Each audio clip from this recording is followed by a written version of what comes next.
There's no feeling more intense than starting over. If you deleted your homework the day before it was due, as I have, or if you left your wallet at home and you have to go back after spending an hour in the commute. If you won some money at the casino and then put all your winnings on red but it came up black. If you got your best shirt dry cleaned before a wedding and then immediately dropped food on it.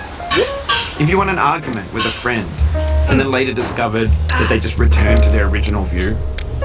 Starting over is harder than starting up. If you're not ready for that, like if you've already had a bad day, then what you're about to go through might be too much. Feel free to go away and come back. I'll be here. Alright, thanks for coming with me on this trip. I'll understand if you have to take a break at any point. Just find a safe place to stop and quit the game. And don't worry, I'll save your progress, always, even your mistakes. This game is a homage to a free game that came out in 2002, titled Sexy Hiking.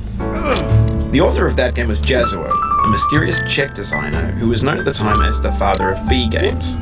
And B games are rough assemblages of found objects. Designers slap them together very quickly and freely, and they're often too rough and unfriendly to gain much of a following. They're built more for the joy of building them than as polished products. In a certain way, Sexy Hiking is the perfect embodiment of a B game. It's built almost entirely out of found and recycled parts, and it's one of the most unusual and unfriendly games of its time. In it, your task is simply to drag yourself up a mountain with a hammer. And that act of climbing, in the digital world or in real life, has certain essential properties that give the game its flavor. No amount of forward progress is guaranteed. Some cliffs are too sheer or too slippery. And the player is constantly, unremittingly in danger of falling and losing everything. Anyway, when you start Sexy Hiking, you're standing next to this dead tree that blocks the way to the entire rest of the game. It might take you an hour to get over that tree, and a lot of people never got past it. You prod and you poke at it, exploring the limits of your reach and your strength, trying to find a way up and over. And there's a sense of truth in that lack of compromise. Most obstacles in video game worlds are fake. You can be completely confident in your ability to get through them once you have the correct method or the correct equipment or just by spending enough time. In that sense, every pixelated obstacle in Sexy Hiking is real. The obstacles in Sexy Hiking are unyielding, and that makes the game uniquely frustrating. But I'm not sure ggez intended to make a frustrating game. The frustration is just essential to the act of climbing, and it's authentic to the process of building a game about climbing. A funny thing happened to me as I was building this mountain.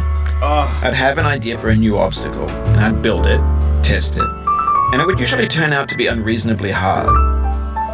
But I couldn't bring myself to make it easier.